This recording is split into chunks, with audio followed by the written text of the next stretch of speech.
Commander Li Huan stood outside the massive doors of the Galactic Confederation's assessment hall, his hands steady despite the weight of what lay ahead.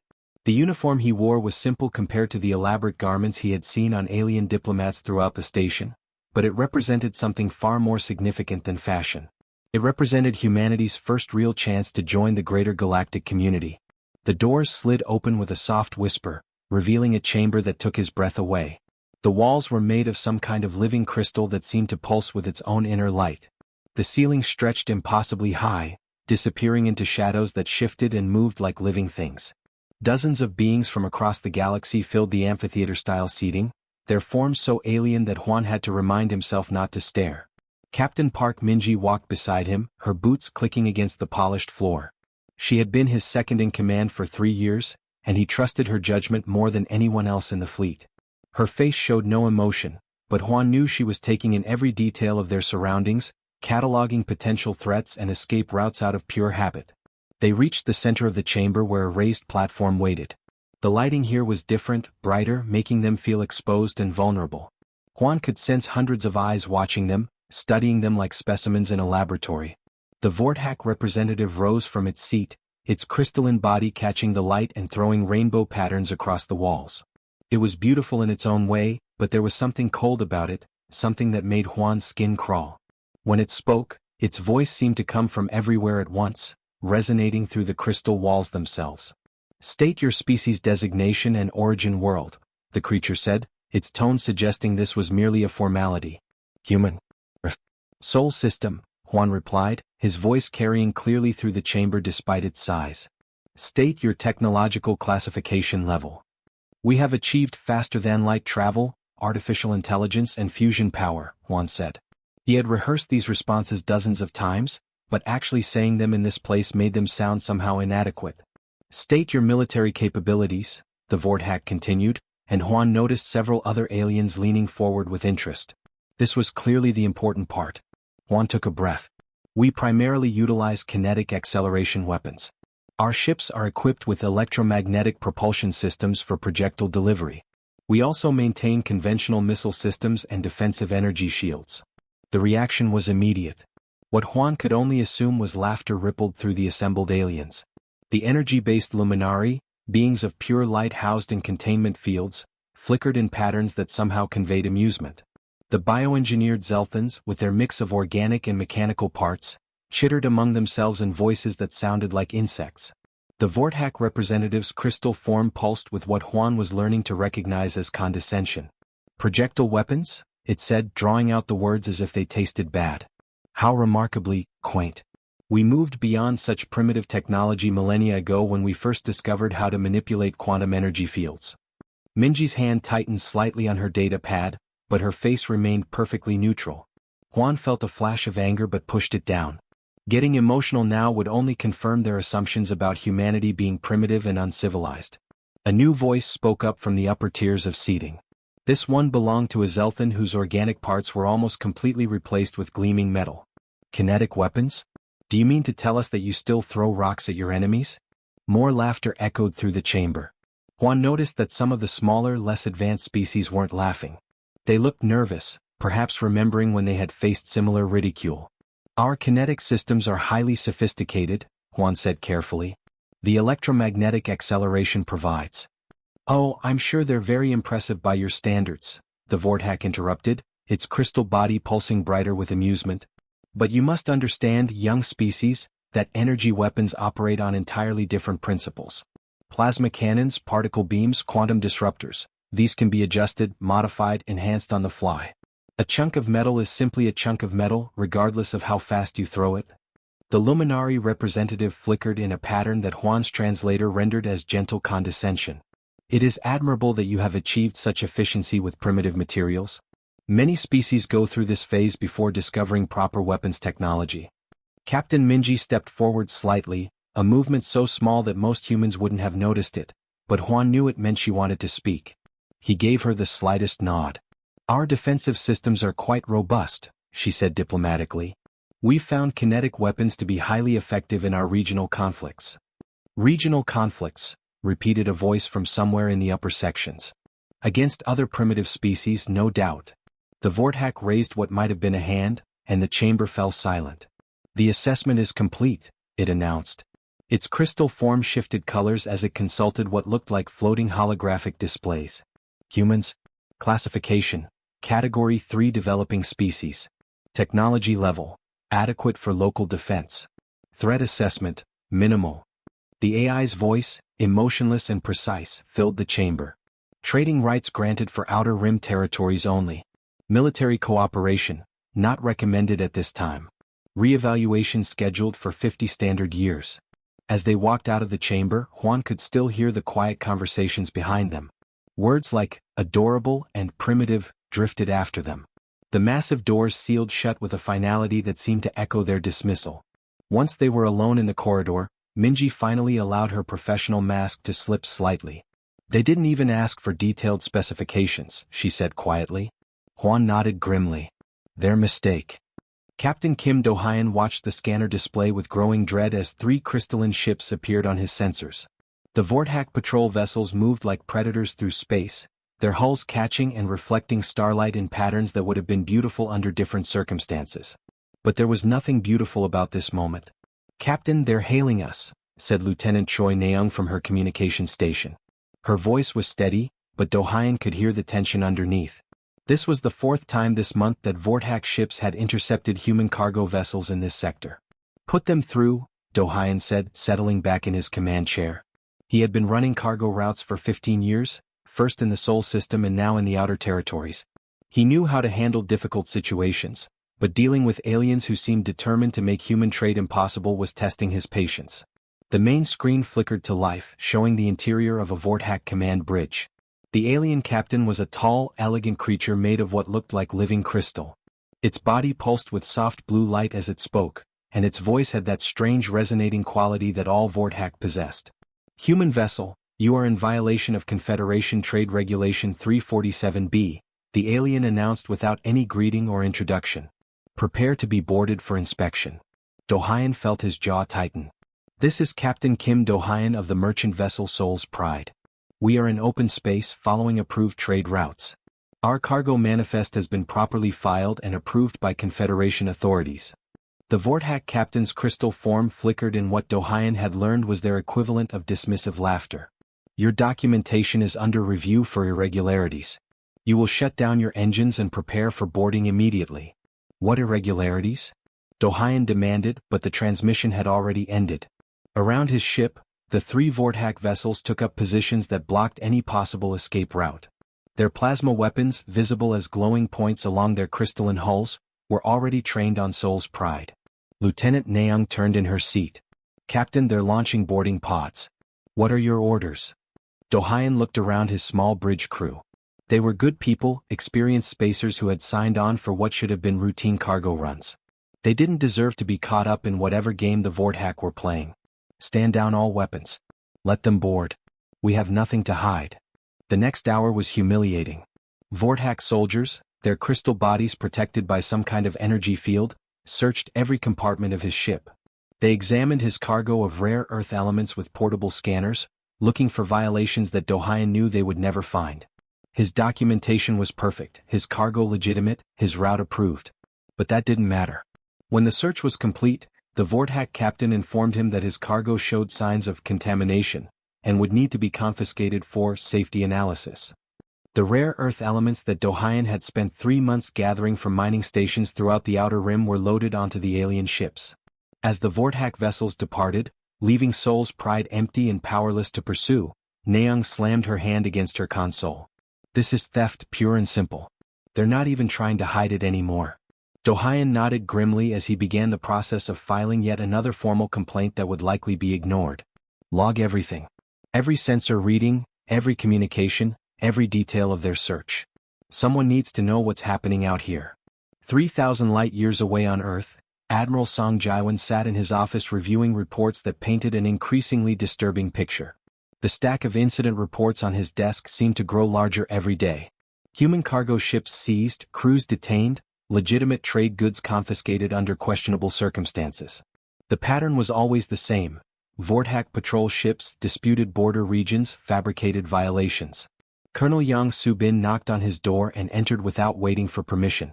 The urgency in her manner told Jaiwan that something significant had happened. "Sir, we've intercepted more Vorthak military communications. Their patrol commanders are sharing reports about human vessels they've encountered." She activated the holographic display above Jaiwan's desk, showing translated text from the alien communications. Jaiwan read in silence, his expression growing darker with each line. "They're calling our ships primitive metal boxes," Su-bin continued. "They refer to our crews as simple traders playing at being spacers.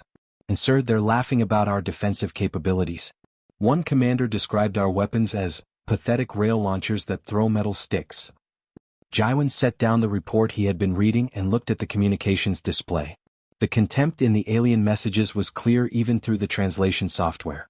The Vorthak didn't just see humans as inferior, they saw them as a joke. "How many ships have we lost to these inspections in the past month?" he asked. 17 confirmed seizures, sir. Total cargo value estimated at over 2 billion credits. And sir, our merchant captains are starting to avoid the Outer Rim territories entirely. Trade with the independent systems is down 60%. Jaiwan stood and walked to the window that looked out over the sprawling headquarters complex. Beyond the buildings, he could see the construction yards where humanity's newest ships were being built. Ships that the Vorthak dismissed as primitive, weapons that aliens mocked as metal sticks. "Schedule a meeting with the Confederation Council," he said without turning around. "It's time they understood what they're dealing with." Su-bin shifted uncomfortably. "Sir, our diplomatic corps has already filed 17 formal complaints through proper channels. Ambassador Chen has requested audiences with the council 3 times this month. They keep getting delayed or postponed." Jaiwan turned back to face his aide, and she could see something cold and determined in his eyes. "Not diplomats, Colonel. Me. I want a direct meeting with the full council, and I want it within the week. Sir, military officers don't typically address the civilian council. Then it's time we broke with tradition." Admiral Song Jaiwan had never felt smaller than he did standing in the center of the Confederation Council chamber. The massive room stretched impossibly high above him, its crystalline walls pulsing with alien technology that humanity barely understood. Hundreds of beings from across the galaxy looked down at him from their elevated seats, their alien forms creating shadows that seemed to move and shift in the strange lighting. He had requested this audience through official channels, something that had taken weeks of paperwork and diplomatic negotiations. Military officers were not supposed to address the civilian council directly, but the situation had moved beyond normal diplomatic procedures. Too many human ships had been seized, too many crews detained, too much legitimate cargo stolen under false pretenses. Counselor Yoon Hyerin sat in the small section reserved for human representation, her face carefully neutral. She had warned him that this was a mistake, that coming here would only make the council see humans as aggressive and militaristic. But Jaiwan believed they needed to understand the reality of what they were dealing with. "The council recognizes Admiral Song Jaiwan of the Human Defense Fleet," announced the chamber's AI in its emotionless voice. "You may present your concerns." Jaiwan activated the portable holographic projector he had brought with him. The air above his head filled with technical diagrams, power curves and mathematical formulas. He could see some of the alien representatives leaning forward with what might have been curiosity, while others seemed to settle back in their seats as if preparing for a boring lecture. "Honorable council members," Jaiwan began, his voice carrying clearly through the vast chamber, "I am here to discuss the increasing tensions between human merchant vessels and Vorthak patrol ships. In the past 3 months, 17 human cargo ships have been seized under questionable circumstances. Our crews have been detained, and legitimate trade goods worth billions of credits have been confiscated." The Vorthak ambassador rose from its seat, its crystalline body catching the light and throwing rainbow patterns across the walls. "Admiral, the Confederation takes trade security very seriously. If human vessels were detained, it was because they posed a potential threat to galactic commerce." "What threat?" Jaiwan asked, gesturing to his holographic display. "Our merchant ships are lightly armed at best. They carry standard defensive systems that any cargo vessel might have." "Ah yes, your famous kinetic weapons," the Vorthak said, its voice resonating with what Jaiwan now recognized as amusement. "We have studied your technology extensively. Very impressive for such a young species." Jaiwan changed the display to show detailed specifications of a standard human railgun system. "Our ship-mounted railguns accelerate tungsten projectiles to 3% of light speed. At that velocity, A single projectile carries impact energy equivalent to a small nuclear weapon. A ripple of what might have been laughter went through the chamber. The luminary representative, a being of pure energy contained within a shimmering field, flickered in patterns that the translation system rendered as gentle mockery. "Admiral," the Vorthak continued, "your kinetic toys are certainly impressive by primitive standards, but you must understand that our deflector shields operate on quantum frequencies. Physical projectiles, no matter how fast you throw them, are simply absorbed and redirected harmlessly away from our ships." Jaiwan felt a flash of frustration. "With respect, honored ambassador, I don't think you fully understand the physics involved in relativistic kinetic impacts. When matter moving at 3% of light speed hits a target, the energy release." "Physics?" The luminary representative's voice seemed to come from everywhere at once, its energy form pulsing brighter with what was clearly amusement. "Young species, we have been manipulating the fundamental forces of the universe for longer than your star has been burning. We understand physics far better than creatures who have barely left their home system." A new voice joined the conversation.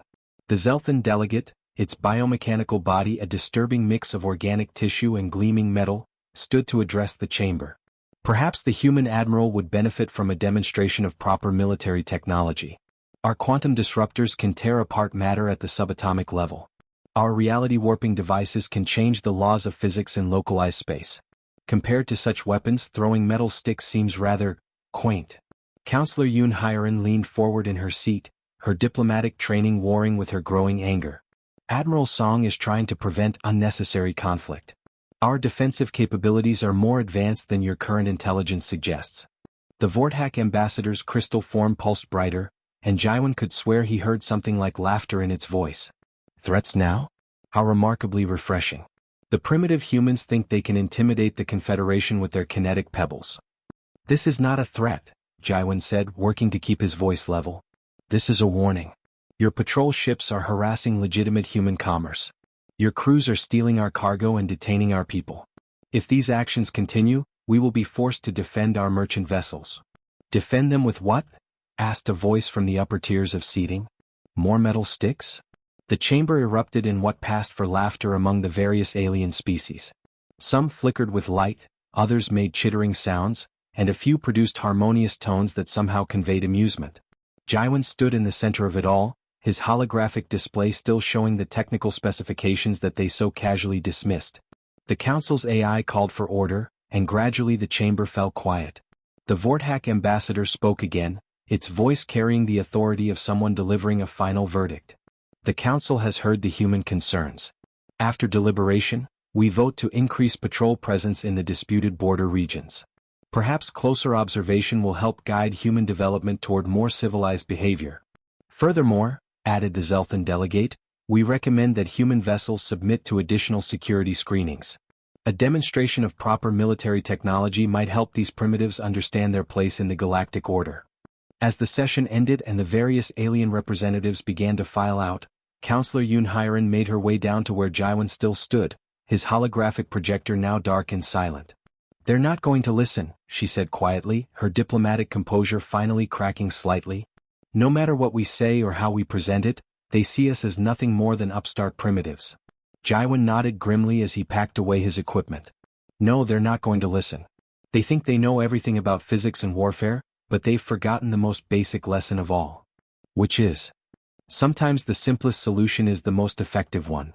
Fleet Admiral Kang Taeyong had been watching the long-range sensors for 3 hours when the first signs appeared. Tiny distortions in space that grew larger and more defined as the minutes passed. He knew what was coming long before his officers reported it, but the reality of seeing it still made his chest tighten with tension. "Sir, massive hyperspace signatures detected," called out sensor operator Kim Junsu from his station. 12 ships, definitely Vorthak configuration. "They're big, sir. Really big." Taeyong nodded grimly. Intelligence reports had warned him this was coming. After the failed council meeting, after weeks of increasingly aggressive patrol actions against human merchant ships, the Vorthak had apparently decided to send a message that couldn't be ignored. The bridge of the battleship Incheon's hammer was quiet except for the soft hum of electronics and the occasional beep from monitoring stations. Taeyong's crew had been preparing for this moment for months, running drills and simulations until every person knew their job perfectly. But simulations were very different from the real thing. "Fleet status report," Taeyong ordered. All ships ready, sir, replied his executive officer, Captain Park Sunho. Defense platforms are online and targeting systems are active. Every railgun in the system is loaded and ready to fire. Through the main view screen, Taeyong watched as reality seemed to tear open in 12 places around Earth's orbital space. The hyperspace exits were spectacular, sheets of blue-white energy that rippled outward like waves on a pond. But what emerged from those tiers in space made everyone on the bridge catch their breath. The Vorthack dreadnoughts were massive beyond imagination. Each one was easily 3 times the size of the largest human battleship, their crystalline hulls catching and reflecting light in patterns that would have been beautiful under different circumstances. They moved with graceful precision, arranging themselves in a formation that surrounded Earth's orbital defenses like a closing fist. Communications Officer Lim Seo-young looked up from her station, her face pale. Sir, they're hailing us. Standard diplomatic frequency. Put it on screen, Taeyong said, settling back in his command chair. He had no idea what the Vorthack commander would say, but he suspected it wouldn't be pleasant. The main screen flickered to life, showing the bridge of the Vorthack flagship. The alien commander was an impressive sight, its crystalline body easily twice the height of a human and pulsing with internal light that seemed to shift between colors. When it spoke, its voice carried that strange resonating quality that made it sound like it was coming from inside the walls themselves. Primitive humans, the Vorthack commander began without any greeting or introduction. You have ignored the wisdom of your betters for too long. Your crude attempts at intimidation in the council chamber were amusing, but now it is time for education. Witness the true power of the Confederation. The alien paused, its crystal form pulsing brighter as if it was enjoying the moment. Behind it, Taeyong could see other Vorthack crew members moving around what looked like weapon control stations. Your orbital installations will be destroyed as a demonstration of proper military technology, the commander continued. Your fleet will stand down and observe as we show you the difference between civilized warfare and throwing metal sticks. Perhaps after this lesson your species will learn proper respect for. Cut transmission, Taeyong ordered quietly. The screen went dark, leaving the bridge in sudden silence. Around him, his crew waited for orders, their hands poised over controls and weapons systems. Some looked nervous, others excited, but all of them were ready. Taeyong stood up slowly, his eyes never leaving the tactical display that showed the 12 massive alien ships positioned around Earth like predators circling prey. 4 months they had been preparing for this moment, running calculations and simulations, making sure every detail was perfect. All ships, execute Protocol 7. He said in a voice that carried clearly throughout the bridge. Target the flagships first. Maximum power to railgun systems. Lieutenant Commander John Miho looked up from his weapons console, his fingers dancing across holographic controls. Sir, all railguns are charged and ready. Tungsten rods loaded in firing chambers. Electromagnetic coils at full power. Taeyong took one last look at the alien fleet on his screen. 12 massive ships, bristling with weapons that could probably destroy entire cities, crewed by beings who had dismissed human technology as primitive toys. They had no idea what was about to happen to them. Fire, he said simply.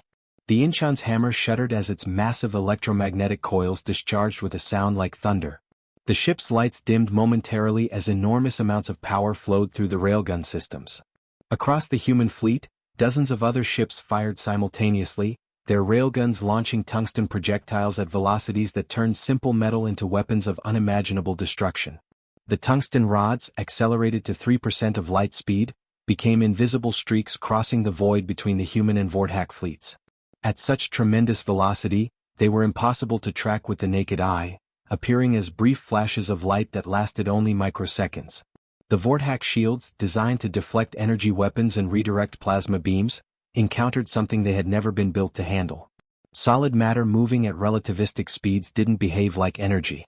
It didn't bounce off deflector fields or get absorbed by quantum barriers. It simply punched through everything in its path with the force of a small nuclear weapon. The flagship, that massive crystal dreadnought that had seemed so imposing just seconds before, simply ceased to exist. The tungsten rod hit its forward section and the kinetic energy vaporized the entire ship in an explosion that lit up space like a small sun. Impossible, came a panicked transmission from one of the surviving Vorthack ships. Their primitive weapons, how can kinetic energy, our shield should have.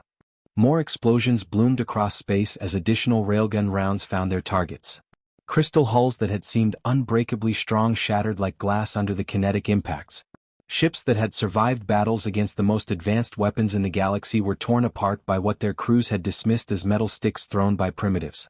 Within 12 minutes, the entire Vorthak Third Fleet was nothing but glittering debris drifting in Earth's orbital space. Fleet Admiral Bei Suho stood at the observation deck of his flagship, the Busan's Vengeance, watching the most impressive military display he had ever seen unfold before him. The viewport stretched from floor to ceiling, giving him a perfect view of space that was rapidly filling with alien warships. They came from every direction, dropping out of hyperspace in carefully coordinated waves that spoke of months of planning and preparation. The Confederation's Grand Fleet was everything the intelligence reports had warned him it would be. 237 ships from 12 different species, each one representing the pinnacle of their civilization's military technology. Vorthak crystal dreadnoughts gleamed like frozen lightning, their faceted hulls reflecting the light of distant stars. Luminary energy vessels appeared as contained storms of pure power, crackling with barely restrained forces. Zelthan biomechanical ships writhed through space like living creatures, their organic components pulsing with alien life. Captain Oh Jiyoung joined him at the viewport, her tablet showing tactical readouts that made sobering reading. They brought everything, sir. Reality warpers, quantum disruptors, gravimetric cannons that can crush matter at the molecular level. Some of these weapons can literally change the laws of physics in localized space. Suho nodded slowly, his weathered face showing no emotion despite the magnitude of what they faced. He had been fighting in space for 30 years, starting as a young officer on patrol ships in the outer colonies and working his way up through every rank the human defense fleet had to offer. He had seen desperate battles and impossible odds before, but nothing quite like this. And they still don't understand, he said quietly, more to himself than to his captain. After everything that happened to the Third Fleet, after all the warnings we gave them, they still think we're primitives throwing rocks. Behind them on the bridge, his crew worked with calm efficiency that came from months of preparation. Every station was manned by experienced officers who had trained for exactly this scenario. The bridge itself was built like a fortress, with thick armor plating and redundant systems that could keep functioning even after taking massive damage. Lieutenant Commander Kim Hyojin looked up from her weapons control station. Sir, all railgun systems are at maximum charge. Tungsten rods loaded and ready in all firing chambers. The fleet reports ready for combat. Target their command vessels first, Suho ordered, turning away from the viewport to face his crew. Hit the big ones, the ships with the best shields and the most advanced weapons. Show them that none of it matters. On the tactical display, the alien fleet continued to grow larger as more ships arrived from hyperspace. Suho watched the numbers climb past 200, then 250, then 300. Word of the Third Fleet's destruction had clearly spread throughout Confederation space, and they were taking no chances with what they still saw as primitive humans. Communications Officer Park Min-seo suddenly straightened at her station. Sir, incoming transmission from the Confederation flagship. It's the Supreme Fleet Commander. Put it through, Suho said, settling into his command chair. The main screen flickered to life, showing a being unlike any of the individual species Suho had encountered before. The Supreme Fleet Commander appeared to be some kind of artificial construct, a combination of technology from all the Confederation races. Crystal formations from the Vorthak, energy patterns from the Luminari, and biomechanical components from the Zelthans all combined into something that seemed to represent the pinnacle of galactic civilization. Human fleet, the construct spoke in a voice that seemed to come from multiple sources at once. You have committed acts of war against the Galactic Confederation. Your primitive aggression cannot be allowed to continue. Surrender now and your deaths will be swift. Suho leaned back in his chair, studying the alien commander with calm interest. We offered to discuss our defensive capabilities peacefully. You chose to ignore our warnings. You chose to attack civilian merchant vessels. You chose to invade our home system with military force. Your warnings? The construct's voice carried what might have been laughter. Your kinetic weapons are museum pieces. Your railguns are toys that primitive species play with before they discover real technology. We have brought the most advanced military force in galactic history to deal with your metal sticks. Then let's see how well your advanced technology works, Suho said simply and cut the transmission. The alien fleet opened fire first, and the display was unlike anything ever seen in space warfare. Reality itself seemed to bend and twist as exotic weapons unleashed forces that human science barely understood. Quantum disruptors tore at the fabric of spacetime. Gravimetric cannons created miniature black holes that collapsed in on themselves. Energy weapons that operated on principles beyond human physics painted the void with colors that had no names. The human fleet, built like flying fortresses around their railgun arrays, weathered the storm with grim determination. Their ships shook under the assault, armor plating glowing white-hot from impacts, but they held together through sheer stubborn engineering. "Return fire," Suho ordered calmly. What followed was devastating in its simplicity. Hundreds of railguns fired simultaneously, launching tungsten rods at 3% of light speed. The projectiles crossed the distance between fleets in seconds, invisible streaks of death that punched through every defensive measure the aliens possessed. Quantum fields meant nothing to kinetic energy. Reality distortion shields couldn't redirect solid matter moving at relativistic speeds. Energy barriers designed to stop the most advanced weapons in the galaxy simply collapsed when hit by what was essentially a very fast rock. Commander Park Jae-hoon, monitoring enemy communications, looked up with something that might have been satisfaction. "Sir, we're receiving surrender requests from 74 ships. The Luminary Battle Group is requesting permission to withdraw. The Zelthan commander is asking for terms." Suho nodded slowly and stood up from his command chair. Around him, his crew continued their work with professional calm, but he could see the quiet pride in their movements. They had done something that military historians would study for centuries. "Open a channel to the remaining fleet," he ordered. When the transmission opened, Suho spoke clearly and calmly, his words carrying across space to the surviving alien vessels. "We told you what we had.